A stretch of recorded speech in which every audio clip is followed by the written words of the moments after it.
पंडित जी एक प्रश्न है मेरा। बोलिए। कि मैंने अपने हस्बैंड से जब शादी करी है, शादी के बाद हम लोगों ने हस्बैंड मत बोला करो, पति देव बोला करो। पति देव से जब शादी करी है, हाँ। उस शादी के बाद मतलब हम लोगों का ना थोड़ा सा झगड़े भी बहुत होते हैं, बनती भी तो नहीं। आपकी तरफ से होता है कि उनकी तरफ से होता है? उनकी तरफ से भी तो होता है, मेरी तरफ से भी होता तो है। फिर आपको मैं एक मंत्र दे सकता हूँ। हाँ जी जरूर। एक उंगली उठाओ, इसे यहाँ रखो। जब आपके पति कुछ बोले तो आपको क्या करना है?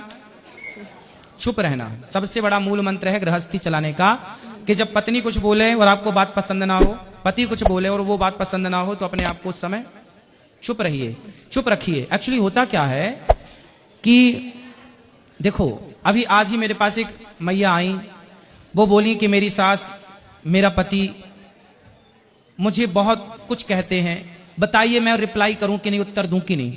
तो मैंने उनसे एक बात कही, यदि आपके पति और आपकी सास आपकी बात माने तब तो आपके बोलने से फायदा है। यदि वो ना माने तो बोल के अपनी एनर्जी वेस्ट क्यों करना? फिर आपका एक ही उपाय है कि आप चुप रहिएगा। यदि रिश्ते चलाने हैं तो चुप रहिएगा, और रिश्ते तोड़ने हैं तो बोलिए। फिर वो बोले, आप भी बोलिए, फिर रिश्ते तोड़िए। उससे क्या लाभ है? इसलिए एक पक्ष, देखो आग है तो फिर पानी भी चाहिए, सामने वाला क्रोधी है तो फिर आप ठंडे रहो। इसलिए बैलेंस है ना। गाड़ी हम खरीदते हैं तो उस गाड़ी में पेट्रोल डीजल से चलती है, तो वो गाड़ी इंजन गर्म होता है, इसलिए उस गर्म इंजन को ठंडा करने के लिए पानी भी डाला जाता था। पहले तो सिंपल पानी डाला जाता था, अब तो नाना प्रकार के उसमें चीजें आ गई है ना। इंजन में क्या डालते हैं? पानी डालते थे ना, तो नीला पीला करके पानी कोई आता रहा, क्या बोलते थे उसको? हाँ हाँ, जो भी, मतलब ठंडा करने के लिए डालते हैं उसमें। वो इंजन गर्म करता है चलते चलते, तो पानी क्या करता है? उसको ठंडक प्रदान करता है। तो आप ना अपने पति को इंजन रहने दो और आप वो पानी बन जाओ जो इंजन को हमेशा ठंडा करता रहता है। वो पानी बन के आप अपनी जिंदगी गुजारो, आनंद है। पंडित जी एक और, उस पानी के बिना भी गाड़ी नहीं चलेगी, ये भी याद रखो। तो वो आप पानी हो। पंडित जी एक और चीज है, हम लोगों ने बिजनेस ओपन करा था कैटरिंग का, जो हमारा खाना शूटिंग लाइन में जाता था, और मेरे पति भी बहुत स्ट्रगल करते हैं फिल्म इंडस्ट्री में। बट हम लोग क्या करते हैं? वो प्रोडक्शन मैनेजर है। तो ठीक चल रहा है काम? पंडित जी धक्का मार मार के चल रहा है। अब पिक्चरें तो फ्लॉप हो रही हैं, क्योंकि सब उल्टी सीधी पिक्चर बना रहे हैं ना, तो सब इसीलिए सब बिजनेस खत्म है पिक्चरों का। अब दाने दाने में केसर कदम गुटखा बेचेंगे तो पिक्चर थोड़ी चलेगी। और ये उल्टा सीधा प्रचार करते हैं, शराब को प्रमोट कर रहे हैं, अंडे को प्रमोट कर रहे हैं, है ना, चरित्रहीनता को प्रमोट कर रहे हैं। तो इनकी पिक्चर थोड़ी, अब हिंदू जाग गया, समझ गया कि कब तक तुम्हारी इन पिक्चर बनाने वालों के चक्कर में सारी बहनें बेटियां फटे कपड़े पहन के घूमने लग गई। सत्यानाश कर दिया सनातन संस्कृति का।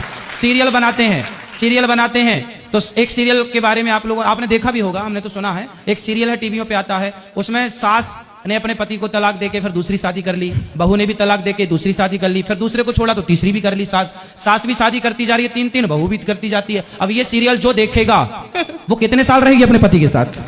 सोचने की बात है। ये सीरियल जो देखेगा उसे तो यही संस्कार घुस गए ना कि भाई जब एक काम ठीक नहीं करता, एक गुस्सा हो जाता, अब वो क्या एक्सेप्ट नहीं करेगी चीजों को, मैं क्यों सहूं? उसे ये लगता है ऑप्शन में दूसरा तो आ सकता है ना, ऑप्शन में तीसरा भी आएगा, क्या बिगड़ रहा है? वो ये भूल गई कि भारतीय संस्कृति एक पति और एक पत्नी वाली है।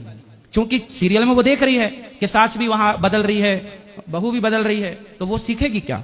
इसलिए पिक्चर बनाने वालों ने सब उल्टा सीधा कर दिया। पंडित जी वो ही फिल्म इंडस्ट्री छोड़ना है तो मैंने बिजनेस ओपन करा था कैटरिंग का, बट वो बहुत लॉस में गया और बंद हो गया। चलिए प्रयास करते रहिए, भगवान कुछ ना कुछ सही रास्ता दिखाएंगे और आप सफल होंगे। जी जरूर। और पंडित जी मुझे भी थोड़ा सा कुछ चीज चाहिए आपके पास से, मैं एक्चुअली प्रेग्नेंट है तो उसके लिए। भगवान आपको सुखी रखें और आप एक सुंदर संस्कारी संतान को जन्म दें, ताकि वो राष्ट्र का नाम रोशन करे, परिवार को आगे बढ़ाए। आपके धन्यवाद जी। खुश रहिए। राधे राधे। राधे राधे।